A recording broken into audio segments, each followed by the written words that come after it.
A man appears to his son in a dream, years after his death. It's the early 1920s, rural farmland in North Carolina. Wooden homes, open fields, long days of work, and quiet nights. The Chaffin family live a typical life for the time. At the centre of it, James L. Chaffin, a farmer, a father, a man described as practical and set in his ways. When he dies in 1921, his estate is settled, a will exists. According to records, it leaves the bulk of his property to one son. The rest of the family receive little or nothing. The decision stands. Time passes, life continues, until something changes. Several years later, one of his other sons, James Jin Chaffin Jr., has an experience he later describes in detail. In most accounts, it comes as a vivid dream. He sees his father, not as a distant memory, but present, clear, standing before him.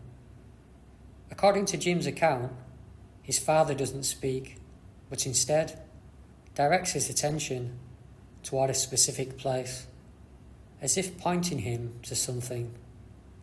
Some later retellings describe this moment more like a presence beside the bed, but the most consistent version remains the dream itself. And it happens once, not repeatedly, just a single experience, but strong enough to stay with him. When he wakes, he acts on it, following the impression left behind toward a specific object in the house. A Bible, one that had belonged to his father. He retrieves it, begins to search, turning pages carefully, and then he finds something hidden inside. It's a folded piece of paper, a second will. According to reports, this document tells a different story. Instead of leaving everything to one son, it divides the estate more equally among the children. A contradiction. The document is taken seriously enough to be reviewed. Legal proceedings follow. Witnesses are brought in. Handwriting is examined.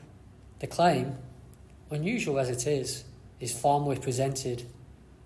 And notably, Jim does not rely solely on the experience.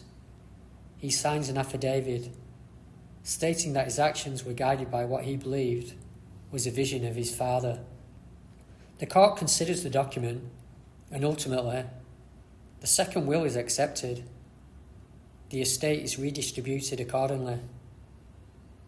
And that's where the case becomes difficult to ignore, because whatever led to the discovery resulted in a real, legal outcome.